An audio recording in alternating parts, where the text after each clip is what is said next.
What's going on, you guys? We finally got a Profundity preview for Armada, and I'm going to jump right into this thing. They told us a whole bunch of new information. We got a lot of really cool previews to show you today. But before I dive into this, I do want to remind everybody there's still time to enter the giveaway for a $20 expansion of your choice in the form of a Cool Stuff gift card. Only thing you need to do is be a subscriber and leave a comment on this or one of my videos. It's as simple as that. So make sure you do that and click the little bell for alerts so you don't miss when I announce the winner. Also, I do have Galactic Supremacy coming up this Friday night. That'll be a live stream, and you can hop in the Discord, which should be in the description below, to participate with that. That's going to be a lot of fun. All right, so let's jump into this expansion. Now, one thing they did not tell us is they didn't tell us that, and this is going to be in stores next month. So it's probably still a little ways out. But usually, when they start doing previews like this, that usually means it's getting closer and closer. Although it's still at the printer right now, according to their website, so I don't even know what to tell you guys. People ask me this more often than not. The truth is, I don't think anybody knows right now. Somebody knows, and they're keeping it a secret. That's what's going on. So let's jump into these expansions. MC-75 Armored Cruiser. So we got the ship cards, and they look awesome. One of the things that's really cool about these ships is that they have so much dice all around it. Like, the dice are going crazy on these ships. You've got 5 dice in the front and 5 dice on the sides. You know, your rear is weak, but almost every ship has a weak rear. Weak rear, that too. Both of them. Yeah. So 9 hull. We already knew it had 9 hull, but it's nice. We've got, and for this is our more expensive version at 104 points. We've got a blue and a black for anti-squadron. Okay, that's reasonable. We're a little weak in the defense tokens because we've only got a single for brace and only a single for redirect. We do have 4 tokens altogether, but the contains usually aren't as heavily sought after, especially in a ship that's got as much shields as this one. This ship is loaded with the shields. Fortunately, we do have a defensive retrofit, so we can make sure you're going to almost have to put ECM, I think, on this ship. I mean, maybe not. You might not have to, but I think it probably would be a good idea. So this version also has 3 squadron. It's a 3 command ship, obviously. It was going to be a 3 command. 4 engineering is nice. Any more than that would have been obscene, considering how tanky it is already. But 3 squadron is good. You've got a lot of good upgrades here. Now let's we got black dice in the front. We got the whole rainbow of dice over here. We've got blue, black, and red. And it's interesting that there's like red on the sides and black in the front. So it's almost like it's leading, an Akbar kind of conga line. And if you want to stop the conga line, usually you have to kind of get in front. And here you can't get in front because he's got black dice waiting for you. So he's like, oh, come on, get in front. I dare you. I double dare you. That's kind of cool. It's a cool built-in mechanic. It's like it's got very few weaknesses. It's a very strong all-around ship, and the upgrades are just making it even better. It doesn't have you're not gonna be able to put engine techs on here because you don't have a support team. But that's like one of the only slots that it's missing. With exception of like the specialty slots like fleet command or whatever. But speed 1 we got 2, speed 2 we got 1 and 1, and at speed 3 I mean it's kind of standard what you'd expect from a ship this size. So it's not bad. It's being able to go speed 3. Now let's look at these upgrades we've got. We've got turbo laser, we've got ion cannon and ordnance, all 3 in 1. So that's not, considering we've got 3 colors of dice, then that makes sense. But it's nice to see all of those together. That means there's a lot of possibilities on things that we can do here. Defensive retrofit, nice. Offensive retrofit, we've got a weapons team and an officer slot. I don't think they've made a ship yet that doesn't have an officer slot, but everything else is interesting. And weapons team is going to be very nice, especially with the red dice on the side. So if you want to do some Akbar stuff, you have a lot of options. And this is a ship that can be outfitted in so many different ways here. It's really cool. Now let's look at the cheaper variant. The one I'm kind of a little more excited about is that the Ordnance Cruiser. Like its name suggests, this is an Ordnance Cruiser. Now, one of the things our dice change a little bit. We've got 2 black in the rear. It's got more black. Does it have more black? Yeah, it has a little more black. Yeah, it's got black on the sides too. So we're going to go back and forth. You can see in real time there. But yeah, so we only have 1 for anti-squadron. Okay, I can deal with that. We lose a squadron activation here. So this is not the ideal carrier. So this is one you probably don't want to be... Like, I don't know why we're paying for 2. Like, just take it down to 0 squadron. I'm not doing any squadrons with this one at all, right? And if it... Of course, that wouldn't be fair. It would make it too cheap. It would make it too much of a glass cannon, right? Or a single-purpose min-maxing ship. But you've got a lot more black dice on this ship, which is cool. But considering you've got two ordnance upgrade slots, insanity. Look at this thing. All right, you're losing the turbo laser and you're losing the ion cannon slot, but you still have defensive, offensive, and weapons team. So this means you're for your weapons team, you got no problem just putting like ordnance experts on there for rerolls for all your black dice. And with Radis, this is going to be a great ship to just be able to warp in at close range of like multiple enemy ships. It's tanky enough; they are not killing it, not in one round anyway. And you've got double ordnance, so you can just put so much stuff on here. You can add bonus black dice to your sides if you want. You can add black crit stuff if you want. You're going to have those rerolls if you want. I mean, now granted, all these upgrades are increasing the cost of an already expensive ship, but typically with these ships, you're already putting upgrades on them anyway. There's not too many ships that cost over 100 points that people tend to run naked. So, I don't think the upgrades are anything new here. It's just we're getting new combinations of them, and you might spend a little more on this ship than you'd spend otherwise. Let's look at some of the upgrades. So we've got Katekin and Sholin. Katekin and Sholin are, Radis's buddies that you see in Rogue One, and they're taking up your weapon team slot. They cost 6 points, and while attacking, you may exhaust this card to re-roll any number of dice of one color. I'm not crazy about this upgrade, but I'm not going to tell you it's bad. It's actually a pretty good upgrade because it's giving you like that whole Darth Vader effect for a ship. And depending on where you put this, keep in mind, this doesn't have to go on the MC-75. You've got 3 different colors of dice or whatever, so it's not necessarily the best for a ship that's rolling 3 different colors of dice and you only get to reroll some of them. This is good for a ship that's I think best for a ship that's going to be rolling red dice, re-rolling red dice. The reason I say that is because if you're going to re-roll black dice, well, Ordnance Expert's clearly better. Blue dice don't need to be re-rolled hardly at all, considering there's no blanks on blue dice. And if you are rolling a lot of blue dice and you've got, you've got or ion cannon, you can just put SW7s on that ship, and all of a sudden you never want to re-roll blue dice. All those accuracies count as hits, so it's even better. So really, red dice are the only dice that tends to need to be re-rolled through something like this that you would want to do that with. So some people have talked about, let's look at this as a possible option for an assault frigate in an Akbar fleet, and that's definitely true. That's definitely true. I have always run assault frigate Akbar fleets with an MC-80 running the Home 1 title, so I already have my dice mitigation mechanic built into the fleet, so I don't necessarily need 2 as much. And in those cases of a red dice heavy ship, for this upgrade slot, I would usually rather run gunnery team. So that's why I'm like, well, gunnery team is better. Also, in the fleets that I've run, I've always used, I've had Home 1, so I've already had a built-in dice mitigation, and granted, I don't have that. I haven't had that many times where I've rolled like 5 red dice and they were all blank. Usually I have like maybe 1 or 2 blanks, and I now I've got something that I can turn one of those blanks into an accuracy and make it count. So on average, I'm looking at maybe with my Rebel fleets, maybe having 1 blank left over after all of that stuff. Give or take, right? So I'm just looking at, and of course now this is all from memory. I haven't just played a game last night that I haven't written down the numbers, but having at least some dice mitigation built into a fleet already means that other dice mitigation effects might not be quite as necessary. But what I think this does, and I think the value is, now you don't have to run Home 1, which is nice. And now you don't have to necessarily run another dice mitigation strategy for this particular ship. Some of the ships that like to run, an ion cannon upgrade will also do leading shots to get their dice mitigation that way. This is a way you don't necessarily have to do that.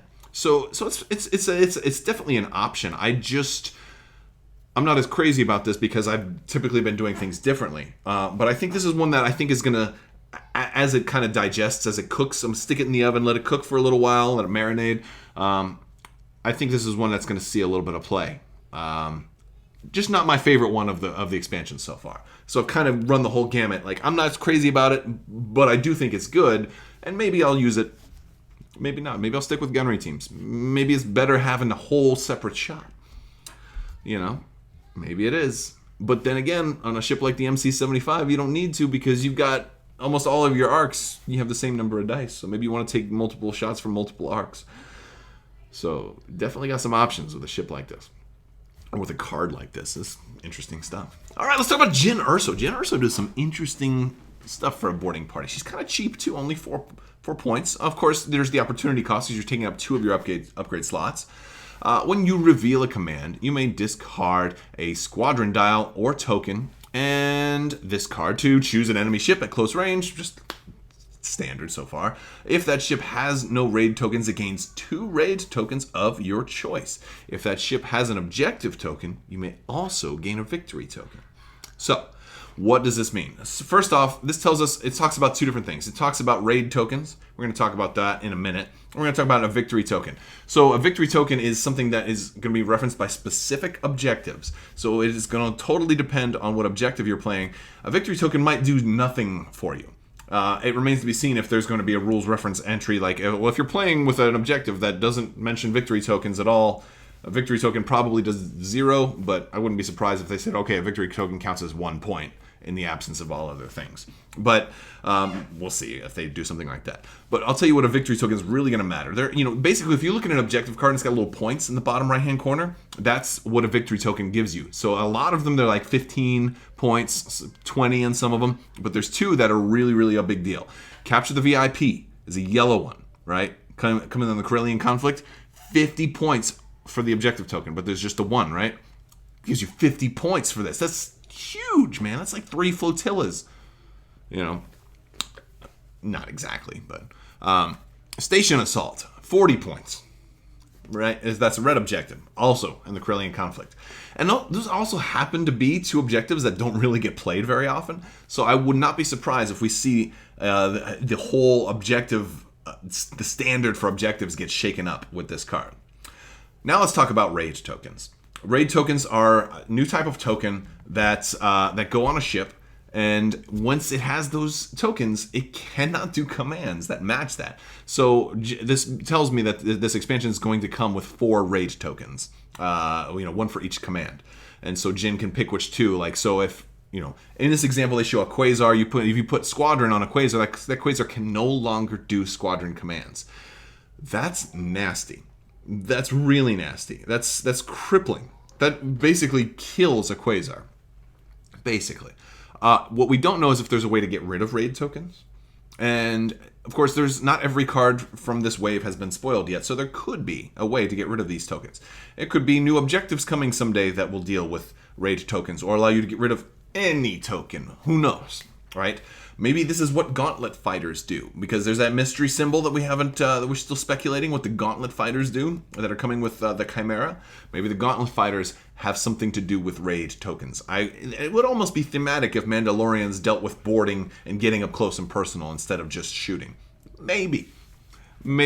But yes, so you get to put 2 of these. The ship can't do it. You can't do command dials, you can't do command tokens, you can't do those commands at all. That's crippling. Yeah, that's rough. Very rough. So interesting stuff. But the other thing too about Jyn Erso is that it says if the ship has no raid tokens, which means that Jyn may not be the only way to get raid tokens. There may be other stuff that does raid tokens as well. We don't know for sure. Or maybe they're just leaving the door open for the future. I don't know. But Jyn looks really nasty. She seems more scary to me than most of the other, except outside of that whole Avenger one-shot kill your ship combo. Jyn's definitely the second worst boarding party, I would say. Wide area barrage, very cool ship, or very cool ship, very cool artwork on here. You got a ship going down. It looks like the Executor going down. You know what they say about the artwork that they preview, right? Is that the Executor going down? Maybe it's not. Or Executor. I think it's actually supposed to be Executor because Executor isn't a thing. Executioner is a thing. I digress. Ordnance, only 2. That's not bad. That's a black crit. And it's a good black crit. It's not a great black crit, but it's a pretty good black crit. So, black crit. If the defender is a ship, that's important. Choose 1. Why does it say that? Why does it say if the defender is a ship? Because you can't trigger critical effects against squadrons. Why? Maybe there's going to be something that does allow you to eventually trigger critical effects against squadrons. Mark my words right here. I said it. Why would they say if the defender is a ship? because you can't trigger. You could, I don't know. Maybe there's a reason. Maybe we'll find out. Oh, let's get back to it. If the defender is the ship, choose one other ship or squadron at close range of the defender. That ship or squadron suffers damage equal to half the total icons of the black hits in your attack pool rounded up. So basically, you're going to do at least 1 damage to another ship or squadron at range 1. Because in order to have the black crit, you have to have at least 1 black hit showing. And if you have 3, then you'll do 2. And if you have 5, then you'll do 3. This is a great, and that's not considered an attack too. So that's just damage. So like if somebody's got, it's a great way to stop somebody's like Jin Urso or somebody's escort or damage to a flotilla. It's not from an attack. They just have to suffer because they don't get to spend defense tokens. They can't brace that or scatter that or anything like that. That's just damage from a secondary effect. That's nasty. And it only costs 2 points. Granted, it's a black crit, so you have to be at close range, so you're limited in your options to do it. But now, let's take another look at Sato. Now all of a sudden you can roll those black dice at long range. Dude, guess which ship is now going to see a lot more play? And it's not just because of the Chimera expansion, it's also because of this. We're talking about Phoenix Home, right? You can have, oh man, forget it. This is nice. And then we get a new title, and I think this is our last new card for this expansion preview that we got today, the Mount Calamari Exodus Fleet. Now, this is not a unique title, so you can have multiples of these. It's restricted to MC only. So that means MC Hammer himself can sing You Can't Touch This and use this title. No. Now, our symbol down here is actually Aurebesh for M and C. This is M, this is C. I actually looked that up to make sure. Some people were speculating, is that Aurebesh for MC? Yes, it is Aurebesh for MC. Costs 5-point title. It is a engineer, and when you do an engineering command, you can choose and exhaust another copy of this card on a friendly ship at distance 1 through 4, so pretty far. If you do, gain 2 additional engineering points. Not bad at all. And the cool thing about this is this works with a token. So some people are thinking maybe Garm Beliblis will actually see some play again. I think that would be great. Garm is like the worst commander in the game, and little by little, I think he's starting to, make a comeback. I might actually run Garm Beliblis in 2018. I might actually do it. And it'll be like, I'll mark that day on the calendar.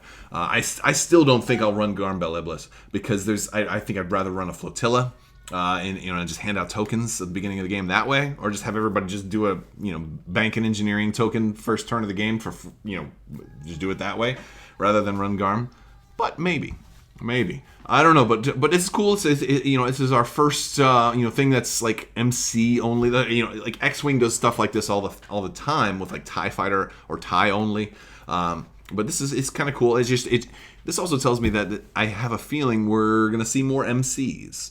And if you're saying, yes, well, the Radis, I think, is an MC85 from The Last Jedi. Well, yes, but I don't think they're going to be doing sequel trilogy stuff anytime soon. But I'll talk more about that in my next Armada video, because a lot of people ask me, what are they doing for the sequel trilogy? I don't know, but I certainly have ideas, and I'd be happy to talk to you about them in another video. But we're talking about this right now, and that is the Profundity preview. Now, they didn't show us Bail Organa or Draven, so there's still, and there's probably other titles in there and stuff, so we didn't see everything, but we saw a lot, and that's cool. That's really cool. So let me know what you think in the comments below. Do you think that the Gauntlet Fighters from the Chimera are also going to have something to do with the raid tokens? That's really the big, one of the big things to talk about. There's all kinds of different things that we can talk about with this. What do you think? What do you think is the better option of the ships? I mean, personally, I'm more excited about the Ordnance Experts, or rather the double Ordnance version, and using that with Radis and warping that thing in. Crazy. Forget about it. Now, of course, you're going to have to start off with like 120 less points or 130 less points, but oh man, gorgeous. All right, guys, thank you so much for watching. If you like this video, go ahead and give it a thumbs up. Don't forget to subscribe and click the bell for alerts. Let me know in the comments below what you think, and as always, have a great day.